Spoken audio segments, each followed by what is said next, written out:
You were taught to believe that married women are off limits, and they should be, but that doesn't mean they don't cross the line first. Let me ask you this.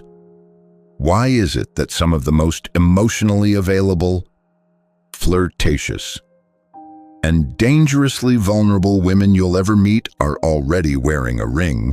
This isn't about judgment, it's about clarity. Because if you walk the world as a Stoic man, a man of presence, mystery, restraint, then you've already noticed it. The stares, the subtle tests, the conversations that shift into something more. And if you don't understand what's really happening, you'll either fall into the trap or spend your life confused by why taken women respond to you more than single ones. Today, you'll uncover the psychological truth behind why married women are drawn to Stoic men and why to a woman who feels emotionally neglected. You don't look like temptation, you look like salvation, but beware. What flatters your ego can quietly destroy your peace, and what makes you feel powerful can just as quickly become a prison. So if you're ready for the truth, unfiltered, uncomfortable, but necessary, stay here. Because real Stoicism isn't about resisting women, it's about resisting the part of yourself that's blind to consequence. Now, let's begin with the first hidden reason she chooses you even when she's already chosen someone else. Number 1. Emotional starvation in modern marriages. Many married women aren't unfaithful, they're emotionally malnourished and no longer seen. She wears the ring, she posts the family photos, she smiles at dinner parties, she says, "I'm fine," and for years no one questions it. But what most men never see is the quiet erosion happening behind those polished smiles. Because she's not starving for attention, she's starving for presence, for emotional resonance, for the feeling of being seen not as a mother, not as a wife, but as a woman. And that is where temptation begins. Most people think married women cheat because something is wrong with the husband. But often, it's not abuse, nor chaos, nor even hatred. It's neglect, not the kind you can accuse, but the kind you can't prove. Her husband is a good man. He works, he provides, he's faithful, but he doesn't look her in the eyes anymore. He doesn't ask how her mind works. He doesn't reach for her soul, only her schedule. And in the stillness of routine, her spirit starts to rot. Marcus Aurelius once wrote, "The soul becomes dyed with the color of its thoughts." And her thoughts, they've become gray. She's no longer vibrant, she's efficient. No longer expressive, just responsible. No one flirts with her anymore. No one notices her shifts in mood. No one listens past the surface. Until one day, a man enters the room, a stranger, a co-worker, a friend. He isn't chasing, he isn't flirting, he's just present. And for the first time in years, she feels like a woman, again, not a role. And that moment, that flicker, is more dangerous than lust. Because emotional starvation makes even the most loyal woman crave resonance. And when that craving goes unspoken for years, it becomes fertile ground for any man who can simply listen without judgment. He doesn't need to be better looking. He doesn't need to be richer. He just needs to see her, to ask a sincere question, to hold eye contact without agenda, to say something that lands, not just passes. And that alone is more intoxicating than any pickup line. You see, modern marriages are often built on duty, but desire doesn't thrive in duty. Desire breathes in novelty, in polarity, in presence. And when a woman goes years without that, when her femininity is locked under layers of errands, chores, and emotional neglect, she doesn't cheat for sex, she cheats for aliveness. But here's the truth, she doesn't want to destroy her family. She doesn't even want to betray her man. She just wants to feel something real again, to feel the light in her eyes return, even if just for a moment. The Stoic man doesn't judge her, but he doesn't romanticize her either. He sees the hunger and the warning, because temptation isn't always seductive. Sometimes it's wounded. And if you confuse pain for passion, you'll fall for a moment that was never about you, it was about her escape. So observe the woman who looks happy but lingers too long, the married colleague who asks about your dreams a little too intently, the stranger who seems too curious for a ringed hand. She's not hunting, she's bleeding quietly. And if you are not grounded, if your ego mistakes her attention for admiration, you'll think you're special when you're just her momentary medicine. But medicine taken in the wrong dosage becomes poison. The Stoic man understands this. He knows. She may feel emotionally starved, but he will not be the one who feeds her pain. Number 2. The mask of responsibility hides silent resentment. Behind smiles and stability often hides a woman quietly suffocating under duty, not desire. She wakes up before the sun, prepares breakfast, organizes the kids, responds to emails, shows up for dinner, maybe intimacy, though her eyes are elsewhere. Then she sleeps, beside a man who hasn't really looked at her in years, and the world applauds her.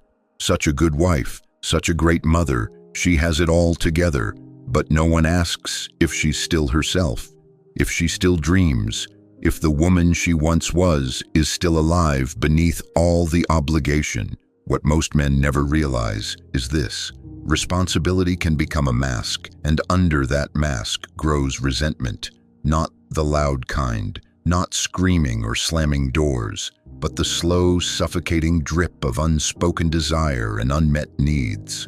She doesn't hate her husband. She hates that she gave up herself to be beside him. She doesn't want to leave her children. She wants to remember what it feels like to be wanted, not needed, and while she smiles through family photos, something inside her dies a little more each day.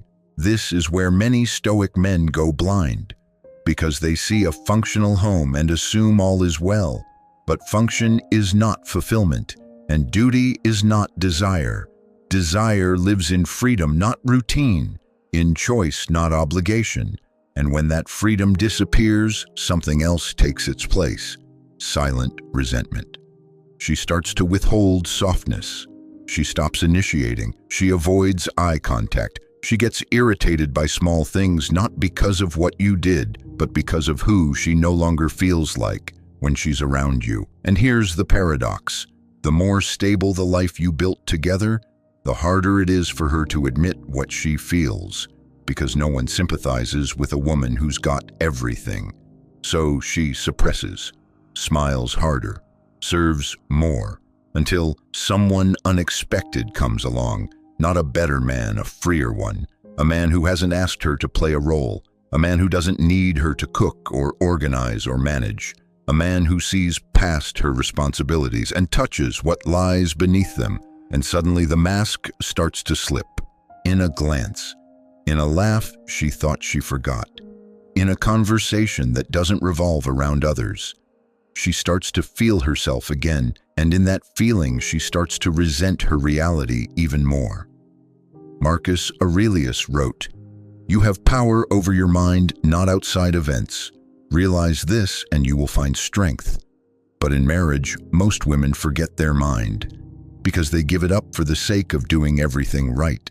And so they build a beautiful cage, one they don't know they're in until someone opens the door. The Stoic man must see this, not to judge, but to understand the trap for both her and himself, because her resentment is not always vocal. Sometimes it's passive, sometimes it's flirtation, sometimes it's distance disguised as tiredness. But if you don't recognize it, you'll get pulled into a dynamic where you think she wants you, when really she just wants to escape herself, and you're the closest exit. And if you fall for that role, if you become the man who offers her freedom without demanding wholeness, then you're not her salvation, you're her next prison dressed in attention. The Stoic response is not to indulge her resentment, it is to hold your center, to notice her cracks without trying to fill them, because sometimes the most dangerous woman in the room is the one who looks like she's doing just fine. Number 3, she's not chasing sex. She's chasing validation. Affairs begin not with lust, but with being seen, heard, and felt by someone new. If you think infidelity begins in the bedroom, you're already 3 steps behind. It starts in silence, in subtle loneliness, in days that blur together, in compliments she no longer hears, not because they aren't spoken, but because they're spoken without depth. She's not looking for a man to sleep with. She's looking for a mirror that reflects her beauty again, a mirror that sees her depth, not her duty, a mirror that doesn't call her mom or wife, but woman. This is where the danger lives, because validation is a far more powerful aphrodisiac than lust. She doesn't dress up for sex. She dresses up to feel alive. She posts a story and watches who views it, not because she wants to cheat, but because she wants to feel wanted.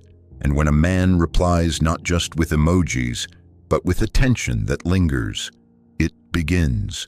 The slow unraveling, the curiosity, the micro hits of dopamine every time you notice what her husband stopped seeing. And here's what most men don't realize. She's not betraying him. She's recovering a version of herself she lost. She used to feel radiant. Now she feels robotic. She used to walk into rooms and turn heads. Now she walks into the kitchen and washes dishes. So when you calm, confident, observant, offer your gaze without agenda, she feels a flicker of that old self returning, and that flicker is addictive. Because married women don't cheat for bodies, they cheat for identity. They're not chasing a man, they're chasing the feeling they lost. You simply become the symbol of it. The man who looked deeper, the man who didn't need anything yet made her feel everything, the man who made her remember. And if you don't understand this, you'll think her attraction to you is real. You'll confuse her need for validation with a connection. You'll think you're winning when really you're just filling a temporary vacancy in her soul. But the Stoic man doesn't feed on flattery. He doesn't mistake attention for meaning. He doesn't dance in the shadows of another man's home even when invited by the woman herself. Epictetus said, "It is better to die of hunger having lived without grief and fear than to live with abundance and be full of trouble." Validation from a married woman is abundance laced with trouble. You may feel powerful, you may feel admired, but it is a sugar high, short-lived, unstable, and always rooted in someone else's deficiency. Because if her validation wasn't leaking, it would have never looked for your attention in the first place. So don't be seduced by her compliments. Don't believe the narrative that you're different. Don't indulge the story she's telling herself to justify crossing lines. Instead, see the truth. She's not chasing you, she's chasing herself. And if you're not careful, you'll start chasing her right back, not because you want her, but because you want to be the man who woke her up. But you weren't born to awaken someone else's forgotten radiance. You were born to walk with those who've already faced their shadows, not project them onto you. A Stoic man doesn't need to be desired by the married and broken. He needs to be desired by the woman who's whole enough to choose him from freedom, not desperation. And that kind of woman she doesn't need to escape. She stands beside you not to be saved, but to build something sacred. Number 4. Why confident men become her emotional escape. When you embody calm strength, you become the opposite of her passive or controlling husband. It doesn't start with flirting, it starts with stillness. You don't chase her, you don't ask for anything, you're just present. And that presence, calm, unrushed, unapologetic, draws her in like gravity, because she hasn't felt that energy in years. You don't try to impress. You speak less, but say more. You don't react when she tests you, and somehow that makes her lean closer, not because you're manipulative, but because you're grounded. And for a woman whose world has been dominated by two extremes, a husband too passive to lead or too controlling to breathe, around your inner stillness feels like oxygen. You become the emotional contrast, the lighthouse in her storm, the mountain she can't move, the space where she feels safe, not because you protect her, but because you don't lose yourself around her. This is why Stoic men unintentionally attract women who are already taken, because most men orbit their woman, but a Stoic man orbits principle, and that in a woman's psyche is irresistible. You don't argue. You don't chase validation. You don't fold at the first sign of emotional volatility. You observe. You hold space. You stay rooted. And that steadiness, it touches something in her she forgot was there. Not excitement, but safety. Not chaos, but clarity. Not performance, but permission to be honest. And so she opens up. She tells you things she hasn't said in years. She talks about what's missing. She starts calling you easy to talk to. She starts lingering in your presence longer than necessary. And if you're not careful, you'll confuse her vulnerability for connection. But hear this clearly. She's not opening up to you because you're special. She's opening up because she's never met a man who wouldn't emotionally collapse under her storm. She doesn't want your body, she wants your emotional leadership. She wants to feel what it's like to be near a man who doesn't need her validation to feel whole. But if you indulge her, if you let her flirt, escalate, confide beyond boundaries, you stop being her contrast and become her escape. And you were never meant to be a detour. You were meant to be a standard, Marcus Aurelius said. A man, when he has done a good act, does not call out for others to come and see, but goes on to another act as a vine goes on to bear grapes in season. Likewise, a strong man doesn't need to be seen rescuing anyone. He just continues being who he is, with or without the applause, with or without the admiration, and especially without needing the broken to worship him. That is your power. You don't fall for praise. You don't confuse feminine softness for soul connection. You simply witness, and if she's wise, she'll rise. But if she's wounded, she'll try to turn your strength into a bridge to escape her reality. And when that happens, the Stoic man doesn't shame her. He just steps back, because he knows a woman who uses another man to feel again will one day use another man to feel again. From you. So don't be the temporary fire she lights to feel alive. Be the steady flame that only women with real inner fuel can meet and match. Let her chaos burn out. Let her silence speak. Let your stillness remain untouchable. Because in a world of men craving to be needed, you are the man who is complete before she enters the room. And that is what makes her crave you most. Number 5. Her guilt becomes a weapon, not a barrier. A conflicted woman rationalizes betrayal as emotional survival, not infidelity. Most men think guilt will stop her. They believe that her conscience will catch her hand before it wanders, that the wedding ring will shine like a siren in the dark, that motherhood or loyalty or I'm not that kind of woman will pull her back from the edge. But the truth, guilt doesn't always stop a woman. Sometimes it helps her justify the fall. She doesn't see herself as cheating. She sees herself as coping, as responding, as doing what she must to feel alive again. It starts with phrases like, "You don't understand my marriage. He stopped seeing me years ago. You're the only one who makes me feel this way." To you, it might sound romantic. To her, it sounds rational. She's rewriting the story not to destroy her vows, but to survive her own emotional starvation. Because when a woman feels chronically unseen, when she's begged for intimacy, connection, attention, and received only routine, she slowly turns her guilt into a shield, not a warning. She tells herself, "I tried everything. This isn't betrayal, it's self-preservation." And the scariest part, she believes it. She's not cold. She's fractured, not calculating, exhausted. Her guilt doesn't pull her away. It becomes part of the script. And this is where many men, especially the emotionally attuned, fall, because they feel needed, wanted, essential. And that sensation becomes addictive.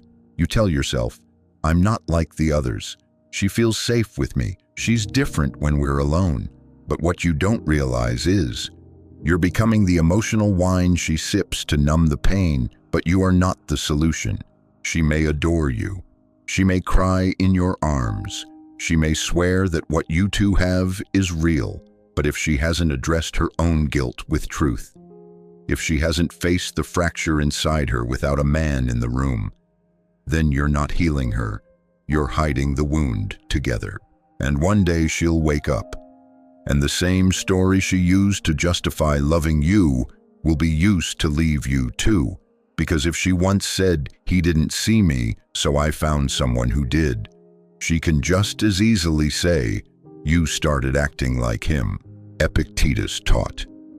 It's not what happens to you, but how you react to it that matters. And when she reacts to pain by hiding in someone else, you must remember that's not strength, that's avoidance. The Stoic man sees this and steps back. He doesn't become the rescue fantasy. He doesn't get addicted to being her drug. He doesn't let her guilt seduce him into being her next regret. He listens. He holds space.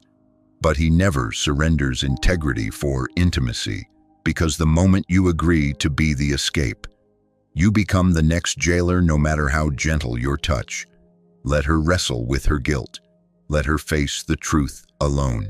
If she emerges from that battle clear and still chooses you with a whole heart, then maybe, just maybe, what you have is real. But until then, her love is wrapped in survival, and your presence is just the silence between storms.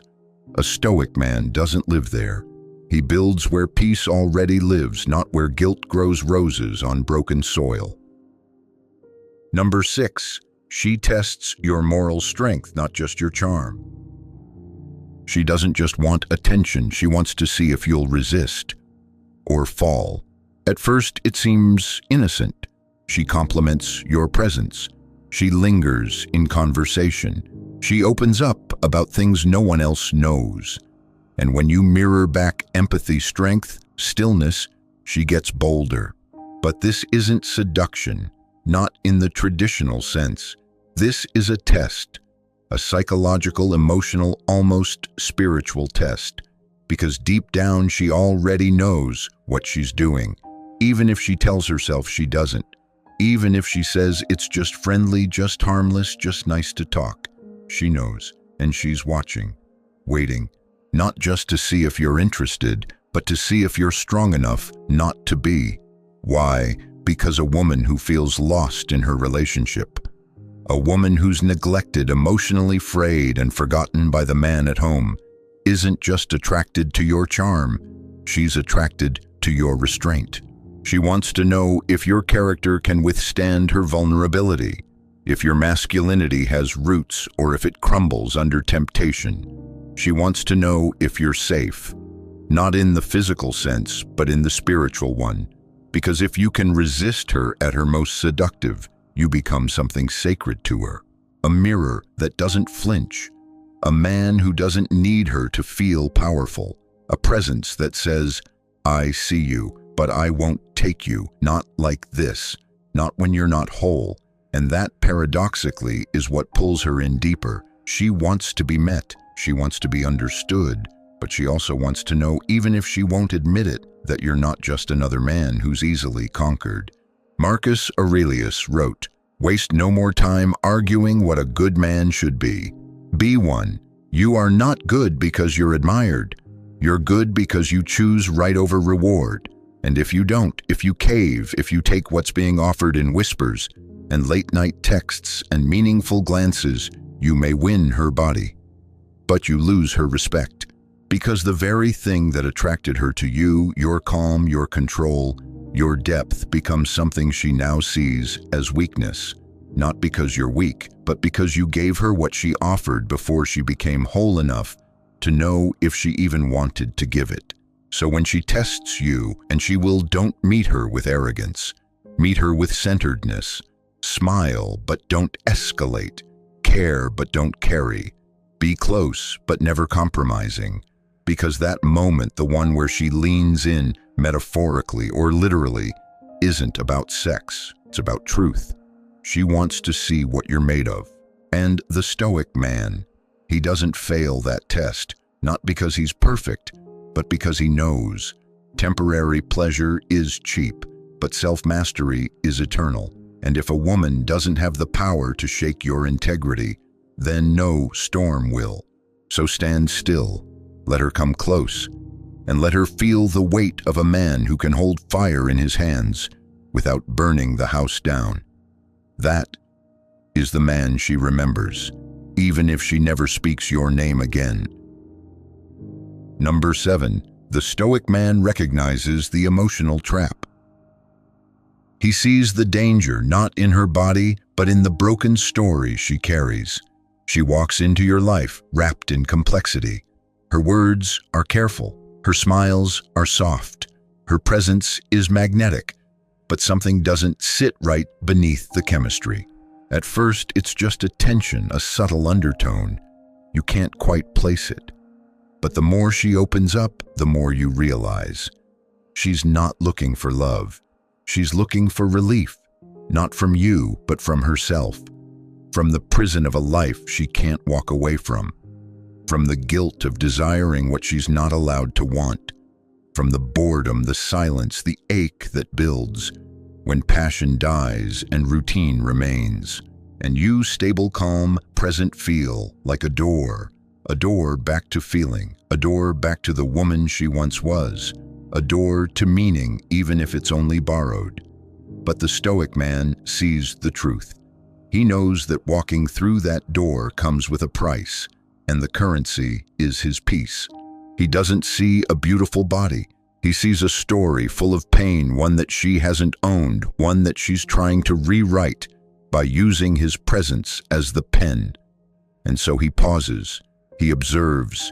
He doesn't chase the dopamine that comes with being wanted. He listens, deeper, not to her words, but to her wounds, not to her attention, but to her intention. And what he finds is this: she doesn't need him, she needs an exit. And any man who offers her that exit will be praised at first, but resented later, because deep down she knows the moment you help her escape her truth is the moment she starts blaming you for taking her away from it. Epictetus warned, "When you are offended at any man's fault, turn to yourself and study your own failings. Then you will forget your anger." And in this context, when she complains about her husband, the Stoic man asks, "But what are you doing with your pain?" If she's blaming, escaping, projecting, romanticizing, then no matter how strong your connection feels, it's built on sand. Because truth, not tension, is the only ground love can stand on. So he steps back, not in judgment, in clarity. He doesn't shame her, he doesn't shame himself. He just sees this is a trap dressed as a miracle. And his role is not to rescue her. His role is to remind himself, I do not participate in half-built stories. I do not build in secret. I do not flirt with what belongs to someone else, especially when that someone else is her past self, the one she's trying to run from. The Stoic man knows, if it costs you your alignment, it's too expensive. If it makes you lie, it's too dirty. If it makes her weak, it will make you smaller. So he walks, quietly, without bitterness, without fanfare, because a man who knows his path doesn't stop at every detour labeled desire. He moves forward so that when a whole woman appears, he's not carrying another's unfinished baggage. And when she looks back, as they often do, she'll remember that he was different, not because he wanted her, but because he refused to misuse her pain for connection. That's rare, that's powerful, that's Stoic. Number 8, attraction without integrity leads to collapse. Even if she wants you, you lose a piece of your power when you become her escape hatch. Let's be brutally honest. You could have her, right now, you know it, she knows it. You feel the pull, the way her eyes linger, the way her breath catches, the way her laughter slows down when it's just the two of you. She doesn't even need to say it. Her body already has, and part of you wants to. not out of lust, but out of power, out of the deep, ancient thrill of being chosen, even if only in a moment of forbidden vulnerability. But here's what most men don't understand. To take a woman who isn't emotionally whole is to trade your authority for her attention. And the exchange rate, it's always brutal in the long run. You'll feel a high, she'll feel alive. For a moment, it will all feel transcendent, like two souls finally finding something real in a world of shadows. But soon, she'll pull away, not because you changed, but because she never met you with her whole self. She was never fully present. She was borrowing your energy to survive the drought in her own life. And when that energy is no longer new, she'll return to the familiar, and you'll be left with the bitter taste of something that once felt sacred, but was actually laced in secrecy, guilt, and imbalance. The Stoic man knows. You can win the moment and lose the war. You can win her attention and lose your respect. You can feel chosen, but become disposable once the crisis passes. Because here's the hidden cost. When you become the escape hatch, you also become the man she cannot fully respect. Not because you're weak, but because you stepped into the chaos instead of remaining the clarity. And deep down, she wanted you to say no, to stand firm, to give her the friction she needed to face her own mirror. But you didn't. You melted, you indulged, you joined her in the fog. And now neither of you can see each other clearly anymore. Marcus Aurelius said, "If it is not right, do not do it. If it is not true, do not say it. If it is not clean, do not step into it, even if it feels good, even if it feels real. Because anything built without integrity will one day collapse under its own weight." The Stoic man doesn't flirt with collapse. He builds legacy. He doesn't chase what is half available. He waits for what is fully offered, because he knows. Being a man who says no in the face of temptation is far more powerful than being the man who gets the girl but loses himself. Let others chase shadows. You build in light. Let others take the shortcut. You take the inner path. Because when you do, you don't just attract a woman's desire. You awaken her respect, her trust, her reverence. And that is how true love begins. Not in escape, but in the quiet power of restraint. You are not here to be her savior. You are here to be a man she cannot shake, because you stand unshaken when most would fall. And when you meet a woman who carries herself the same way, you'll know the wait was worth every second. What she truly desires is not your attention, it's your self-mastery. She may never say it out loud. She may walk away. She may ghost you. She may stay married. She may even pretend nothing ever happened between you. But you will live on inside her, not because you touched her body, but because you were the one man who could have had her and didn't need to. That kind of man doesn't just haunt her. He elevates her. Because in a world full of men who fold under a glance, you stood firm, you held your truth. You honored something bigger than desire. And whether she realizes it now or 10 years from now, you've set a new standard inside her. A new imprint of what real presence feels like, of what strength without manipulation looks like, of what emotional clarity tastes like in a man's energy. You didn't use her pain as leverage. You didn't feed your ego with her vulnerability. You saw her, but you never needed her. And that is what makes you unforgettable. Because most men need to be loved to feel worthy, but you love yourself enough to walk away when it costs your soul.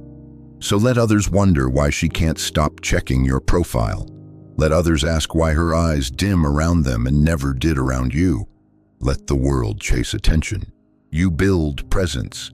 Let others seek approval. You walk with inner truth. And when the right woman comes, the one who doesn't need to be rescued, who isn't broken and searching for reflection but whole, and searching for alignment, she will recognize you, not by your words, not by your charm, but by your silence, by your stillness, by your power to walk away when it's easier to stay. That's Stoicism. That's what sets you apart. That's what makes a woman fall for you, not with fireworks, but with reverence. So if this message spoke to you, if something in your spirit awakened, subscribe to this journey. Not just the channel, not just the content, but to the path of men who master their emotions, not to control others, but to set themselves free. I'll meet you there.